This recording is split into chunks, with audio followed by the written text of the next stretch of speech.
Satu, dua. On air. Belum. Bangunin ya kalau udah. Oh, belum. Ya, oke. Itu nggak diiniin ya?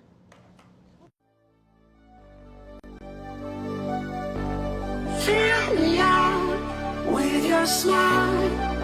Now the sunshine brings the light. Fill me out with a flame. I will let you in this game. Take me out when I'm down. 'Cause with you I'm safe and sound. I'm safe and sound. I'm safe and sound. I'm safe and sound. I'm safe and sound. I'm safe and sound. I'm safe and sound. Halo, selamat sore kawan pajak sekalian.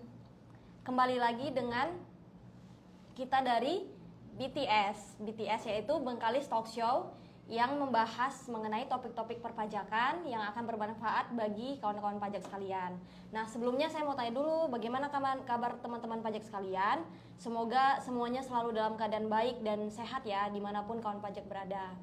Nah, sebelum kita memulai BTS kita sore hari ini, izin memperkenalkan diri dulu. Saya Esther Sibarani, penyuluh dari KPP Pratama Bengkalis, bersama dengan narasumber kita yang luar biasa pada sore hari ini. Boleh perkenalan diri, Pak? Iya, saya Martin Tulus Pramono. Saya juga penyuluh dari KPP Pratama Bengkalis nih yang biasa berpasangan sama Ibu Esther yang cantik pada sore hari ini nih.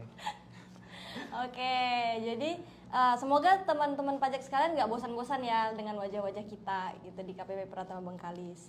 Oke, jadi sore hari ini kita akan membahas mengenai topik yang sangat hangat nih Pak Martin, yaitu tentang kegiatan membangun sendiri, Iya, PPN nih. atas kegiatan membangun sendiri. Karena ini banyak nih yang di media-media Iya. kayaknya banyak orang yang salah apa ya?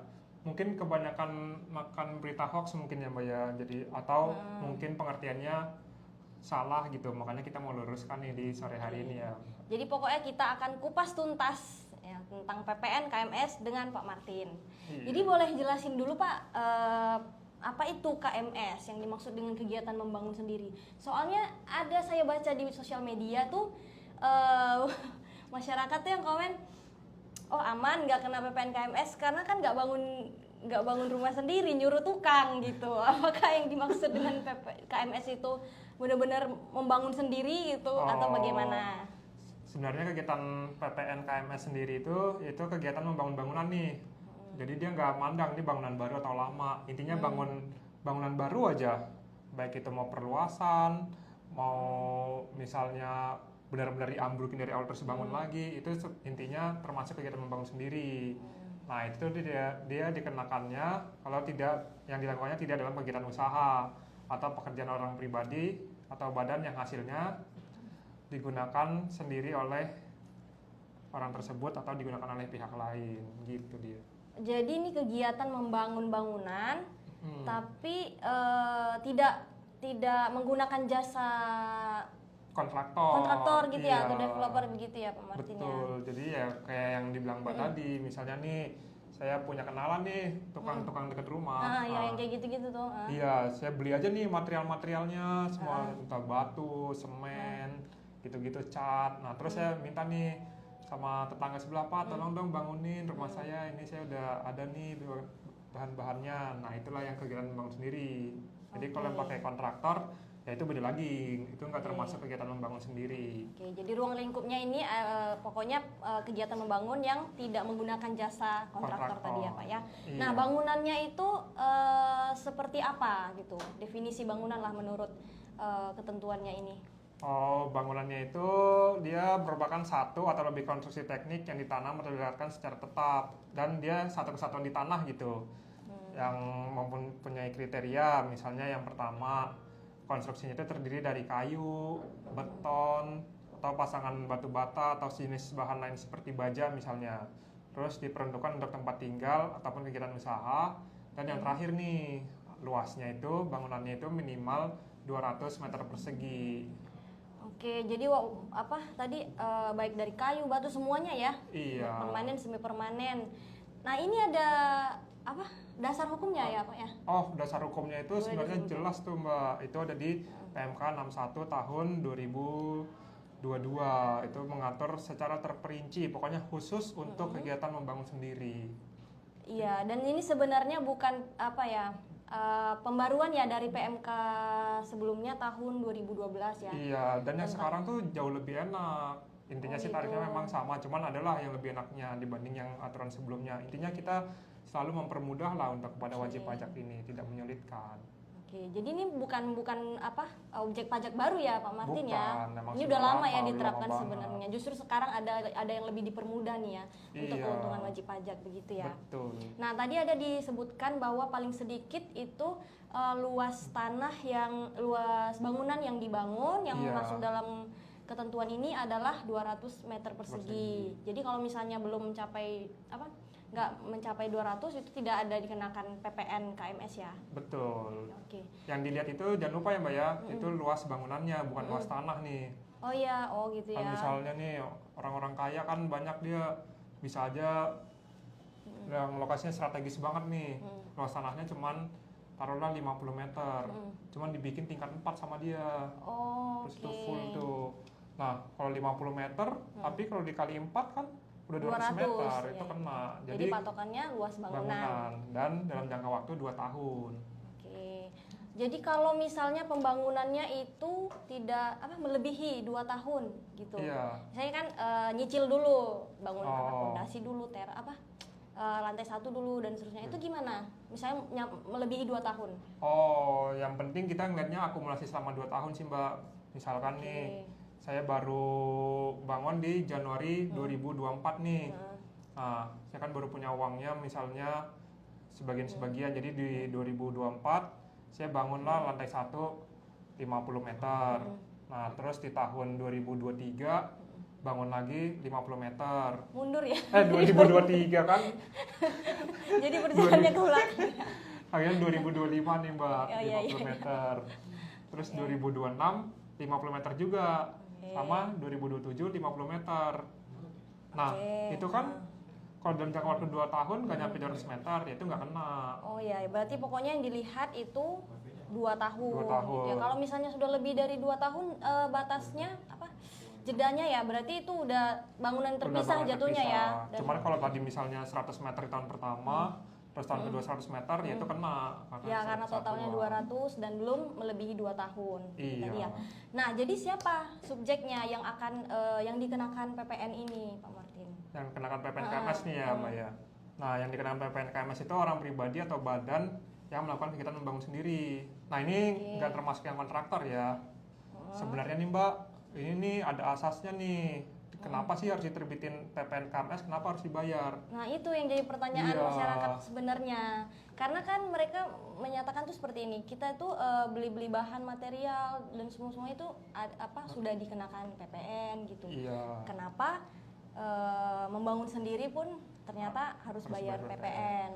Jadi namanya kita ya sebagai pemerintah kan, utamanya nih di perpajakan ini kan di Direktorat Jenderal Pajak ya Mbak, itu harus menciptakan namanya rasa keadilan. Nah, Oke, adilnya gimana tuh Pak Martin? coba Mbak, kalau Mbaknya bangun pakai kontraktor, PPN-nya berapa persen? Oh iya ya, jadi mereka dikenain PPN. Iya, mereka kena 11%. Lebih gede ya? Iya, Ya, benar-benar. justru PPN KMS ini sangat memfasilitasi wajib pajak kan. Kalau di KMS berapa tarifnya Pak Martin? Kalau di KMS kan tarifnya tinggal ini dikali 10%, dikali 20%. Heeh. Terus dikali lagi, kalau sekarang kan tarifnya kan 11% ya. Iya, 11%. Nah, tarifnya. berarti 20% dikali 11%, 2,2%. Oh, jadi kalau misal pakai kontraktor 11%. Iya. Tapi kalau yang KMS ini 11% tadi kali lagi 20% dari DPP, Dari DPP. gitu ya. Jauh Dan lebih kecil ya jauh lebih kecil, sebenarnya. kan. Dan itu nggak termasuk tuh biaya-biaya tanahnya tuh nggak termasuk, itu cuma materialnya aja. Jadi DPP itu adalah semua biaya yang dikeluarkan ya, Iya, kecuali biaya, biaya perolehan tanah. Mantap nih. Jadi terus kapan gitu wajib pajak yang terutang ini harus membayar PPN KMS tadi Pak Martin? Oh, kalau untuk pembayarannya itu dia intinya udah saat mulainya dibangun tuh udah terutang PPN KMS. Bayarnya itu kapan? bayarnya itu setiap tanggal 15 bulan berikutnya. Misalkan nih, kan direncanain di dalam 1 tahun ini kita mau bangun 200 meter nih. Dari Januari sampai Desember. Ya. Nah itu kita akumulasi tuh biayanya selama Januari berapa sih? Misalkan di Januari biayanya 100 juta. Oke. Nah ya udah, ntar di tanggal 15 Februari, 15 Februari ya. tinggal tuh 100 juta dikali 2,2%. Berapa tuh kira-kira? Biar ada gambaran aja ya. Sekitar 100 juta tadi ya. Iya. Kali 2,2%. Berarti 2.200.000 ya kawan pajak ya. Iya. Di jatuh temponya Setiap 15 Februari karena Iya. itu Januari. Dan Nah, begitu seterusnya juga Iya, ya. Februari juga gitu. Jadi jangan misalnya nih Januari mulai bangun, selesainya Desember. Nah gitu Desember karena tahu tentang Januari dibayar sekaligus semua di Januari, enggak gitu sistemnya. Malah memberatkan wajib pajak juga kan ya. Iya. Kayak kalau sekali bayar gede gitu kan. Iya, yang benar dia selama 1 bulan itu diakumulasiin per bulan bayar berapa. Oke. Karena nanti Mbak kalau misalnya kayak gitu Mbak, nanti bisa kena sanksi juga tuh. Betul, karena betul, terlambat bayar. Iya, iya, iya. Jadi lebih baik ya sesuai masa pajaknya ya. Iya. Terus misalnya nih saya ya misalnya Iya. mau bangun rumah ya. Iya. Kalau untuk tinggal juga ya sama ya dikenakan ya. Baik Sama. tadi tujuannya untuk tinggal maupun untuk usaha ya. Iya, betul. Yang penting bukan dari kontraktor misalnya pembangunannya. Misalnya saya nih mau bangun, saya itu wajib pajak NPWP saya terdaftar di Medan misalnya. Oh, Nah, itu. Medan mana ya? Dan saya mau bangun rumah di sini gitu karena saya mau menghembeskan diri Di Bengkalis. di Duri misalnya ya. Jangan diaminkan. Oke.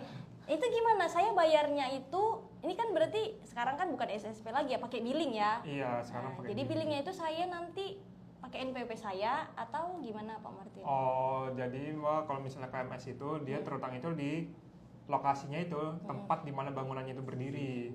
Misalkan nih, saya terdaftarnya misalnya nih Ya, contoh saya tadi aja, kalau coba, contoh coba. Mbak tadi kan banyak di Medan, tapi Iya. bikin bangunan di Bengkalis. Iya, bangunannya di Bengkalis. Nah, bayarnya tetap di sini. Bukan Oh. bayarnya sih, istilahnya pembayaran itu masuknya ke kode KPP 219. Oke, jadi pada saat membuat billing Jadi- itu gimana tuh NPWP-nya, pengisian NPWP-nya? Saya nggak pakai NPWP saya berarti ya? Enggak pakai. Jadi kan NPWP-nya yang digit pertama, yang 9 digit pertama itu dibikin 0000 semuanya. Oke. Nah, yang selanjutnya 000 lagi, habis itu 219.000. Oke, 219 itu kan kode KPP Kode KPP-nya. Bengkalis. Jadi kawan pajak, apabila kawan pajak itu terdaftar di luar di KPP di luar tempat mendirikan bangunan, maka pembayarannya billingnya itu pakai NPWP 000, terus kode KPP-nya KPP, habis sesuai itu. tempat bangunan tadi gitu. Di contoh tadi berarti di Bengkalis gitu ya. Iya. Nah, kalau misalnya kebetulan memang orang sini terus bangun di sini, Iya. NPWP-nya NPWP Bengkalis, berarti Kalau itu itu langsung aja pakai langsung NPWP. pakai NPWP-nya sendiri ya. Jangan yang 000, langsung NPWP-nya sendiri. Nah, ini gimana nih Pak Martin kalau misalnya masyarakat nih kan WP, saya kan nggak punya NPWP, jadi saya nggak wajib. Apakah tidak tidak terutang masuk dalam PPNKMS. Nah, jadi kalau PPNKMS ini dia nggak ada istilahnya tuh Mbak, nggak mandang dia punya NPWP atau enggak. Pokoknya kalau udah melakukan kegiatan KMS terus memenuhi ketentuan, ya udah dia terutang, tinggal kodenya 000 tadi tadi, ya. terus 3 digit kode KPP 000 lagi.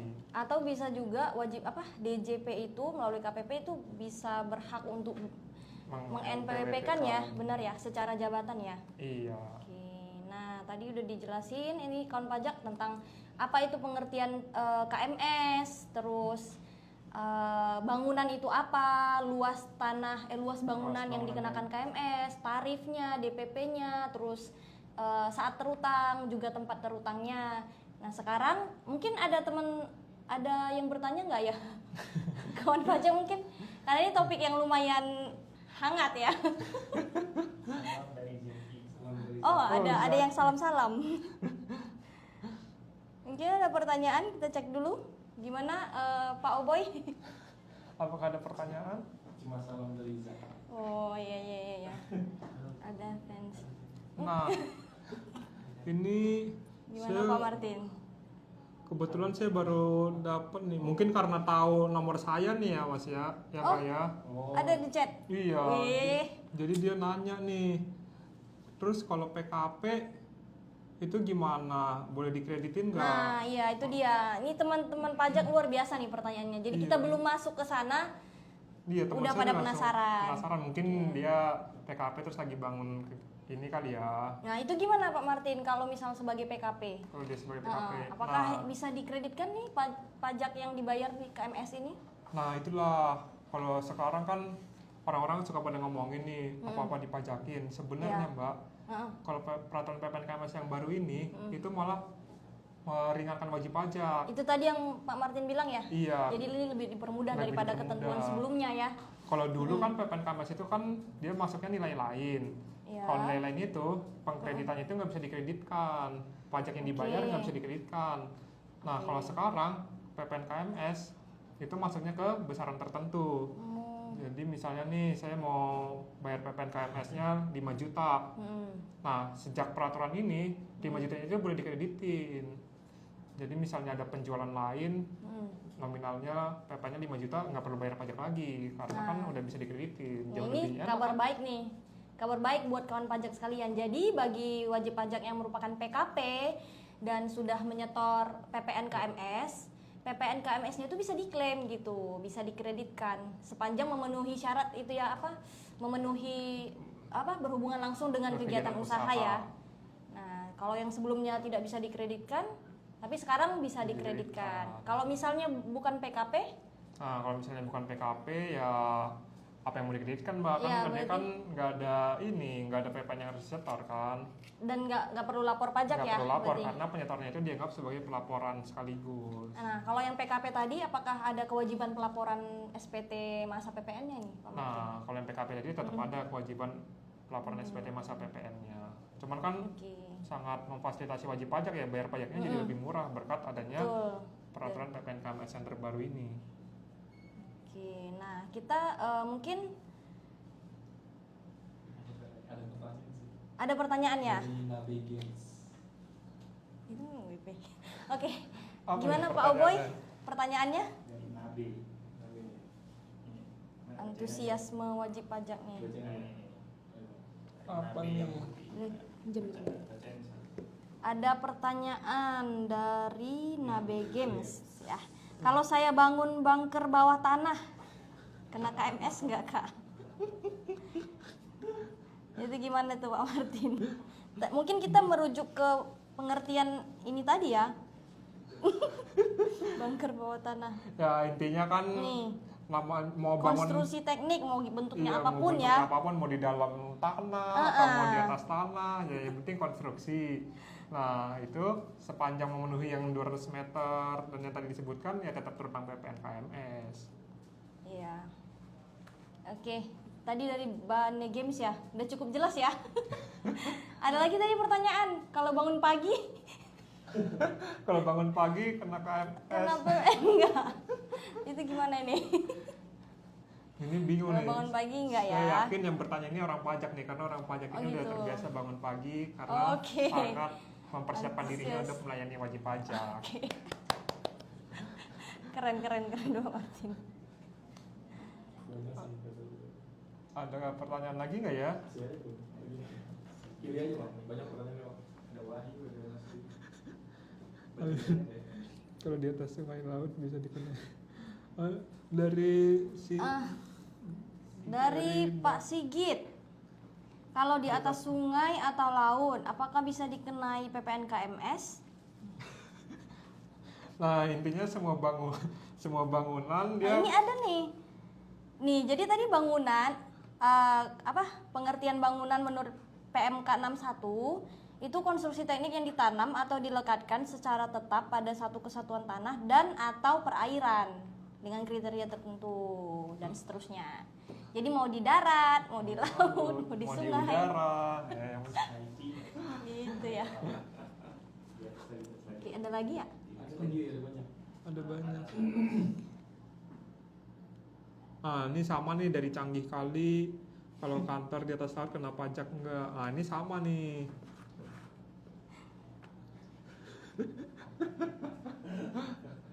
PPN KMS. Apaan maksudnya? M-nya Martin. Oh, PPN Kegiatan Martin sendiri. PPN KMS itu M-nya Martin ya, Pak. Bisa. Oh, bisa. Ini mungkin maksudnya kegiatan Martin sendiri kali ya KMS di sini ya. Iya, maksudnya gitu Enggak pertanyaannya. lah, ini kan PPN-nya kan dikeluarkannya sama kantor pusat kita, sama Direktorat Jenderal Pajak Kemenq. Oh, itu maksudnya ya. Martin sendiri. Oke, memang saat ini masih sendiri, tapi ditunggu aja kabarnya ya, kawan-kawan pajak. Oke, kita lanjut ya. Iya. Udah ya, udah. Udah, pertanyaannya. Masih banyak sih, tapi nggak apa-apa, nanti disortir dulu sama tim kita, tim Pak Oboy. Oke, jadi tadi PPN KMS boleh dikreditkan sepanjang sehubungan dengan kegiatan usaha. Nah, PPN yang dibayar dalam untuk pembelian material itu gimana, Pak Martin? Nah, Apakah bisa dikreditkan juga kalau dia PKP? kalau misalnya kegiatan membangun sendiri ini, pembelian material itu ya nggak boleh dong. Double ya jadinya ya, double kenapa? claim. Karena kan KMS ini kan udah dikasih fasilitas, bayarnya cuman 2,2%. Nah, kalau yang biasa kan 11%. Masa yang material tadi mau diklaim, padahal kan udah fasilitas nih penurunan tarif. Oke, cukup jelas. Nah, kita mau ke contoh kali ya. Iya. Jadi di PMK 61 itu ada beberapa contoh kegiatan membangun sekaligus. Misalnya nih, Tuan Oboy membangun sendiri rumah tinggal. Terus pembangunannya itu dilakukan secara sekaligus bulan Juni 2022 dengan luas 50 meter persegi. Berarti itu kan luasnya cuma 50 meter persegi, jadi tidak nggak dikenakan kena PPN KMS. Jadi nggak bener ya kalau misalnya dibilang negara itu memeras masyarakat kalangan bawah gitu loh, apa-apa dipajakin. Buktinya KMS itu kalau misalnya di bawah 200 meter persegi tidak dikenakan gitu. Iya, Itu kan melihat ekonominya masyarakat ya sebenarnya. Karena pajak ya selalu mempertimbangkan lah, Mbak. Pasti kan dia, apalagi PPN ini kan pasti mikir lah, misalnya ini kan konsumsi orang ya mikir lah, nggak mungkin kita seenaknya aja apa-apa dipajakin. Terus ada lagi nih contoh kedua, Tuan Adung membangun sendiri rumah tinggal secara sekaligus bulan Juni 2022 dengan luas 200 meter persegi. Nah ini tadi ya, jadi mulai dari 200 ya, 200 sudah kena, karena sudah dikenakan sudah kena. PPN KMS. Terus yang bertahap nih, ini ada Tuan Y membangun sendiri gudang dengan luas 120 meter persegi untuk menunjang kegiatan usahanya. Nah, pembangunan dilakukan secara bertahap. Bulan Juni 2022 itu 50 meter persegi, kemudian dilanjutkan Januari 2023, berarti 6 bulan ya. Iya. Nah, 6 bulan setelahnya itu 70 bulan meter persegi. Iya. Nah, itu gimana tuh? Nah, ini kan Juni 2022 sama Januari 2023. Nah, ini kita akumulasi nih. Kan jangka waktunya kan 2 tahun, jadi 50 meter sama 70, 120. Tapi nggak kena, Tapi tetap nggak ya. kena, karena kan batasannya 200 meter. Oke, nah misalnya nih di April 2024, Iya, masih dalam 2 tahun ya. masih. Nah, ditambah lagi Tambah. 80 meter persegi lagi. Nah, itu kena tuh, Mbak. Jadinya Karena kena kan- ya? Iya, karena kan udah 120 meter ditambah 80 udah 200, jadi dia kena. Oke, nah karena ini untuk kegiatan usaha tadi, gudang ya untuk kegiatan usaha, dan misalnya Tuan Y ini sebagai PKP, ya dia bisa mengkreditkan Iya. pajak PPN KMS-nya tadi ya. Oke, mungkin itu aja ya pembahasan kita mengenai PPN KMS pada sore hari ini. Pertanyaan udah nggak ada lagi ya? Oke, aman semuanya. Mungkin ada closing statement dulu dari Pak Martin atau ada yang mau diingatkan nih ke kawan-kawan pajak. Jadi kan ini bulan September ya. Dengar-dengar katanya bentar lagi mau ada launching sesuatu di DJP ya. Itu mungkin kita bisa spill dikit-dikit. Nah, sebenarnya nih sebentar lagi nih, Mbak, ada sistem baru dari Direktorat Jenderal Pajak namanya Cortex. Nah, jadi kita itu intinya untuk meningkatkan transparansi nih, Mbak. Jadi misalnya kan kayak toko-toko e-commerce kan biasanya kan enak tuh saldo saya segini, terus riwayat pembeliannya segini. Nah itu kan menumbuhkan rasa percayanya customer ya Mbak ya. Iya, mereka bisa cek sendiri ya. Iya. Yes. Nah, Transaksinya apanya semuanya. DJP ini kan selalu memikirkan yang terbaik. Jadi Mantap. kita mengakomodasi hal tersebut. Jadi di sistem yang baru nanti wajib pajak tuh bisa Mbak melihat riwayat transaksinya sendiri. Misalkan dulu bayar pajaknya apa aja, diperoleh kemana aja. Nah di Cortex itu yang tentunya sangat bagus pokoknya sistemnya Mbak.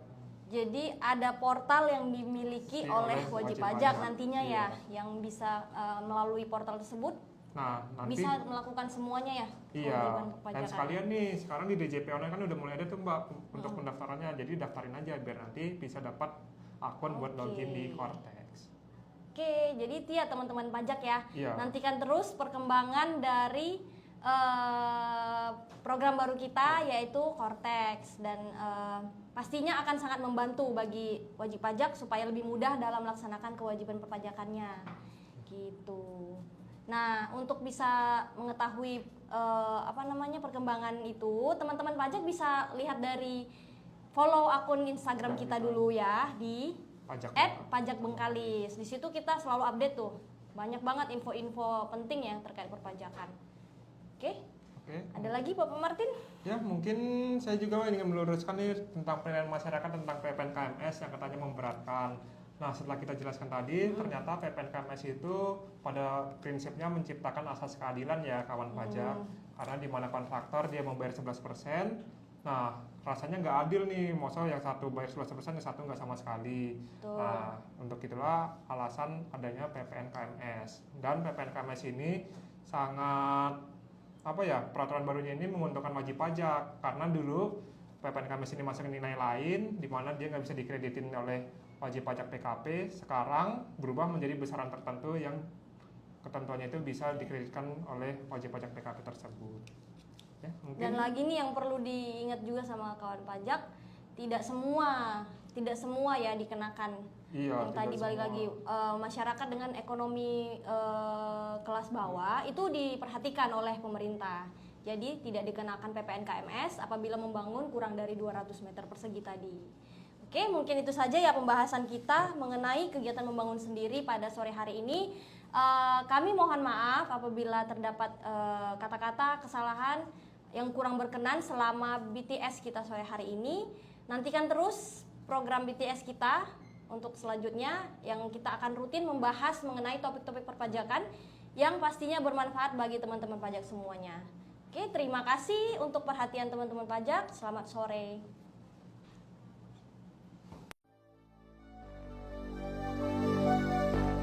Fill me out with your smile. Now the sunshine brings the light. Fill me out with a flame. I will let you in this game. Take me out when I'm down. 'Cause with you I'm safe and sound. I'm safe and sound. I'm safe and sound. I'm safe and sound. I'm safe and sound. I'm safe and sound. I'm safe and sound. I'm safe and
Kalau bangun kantor virtual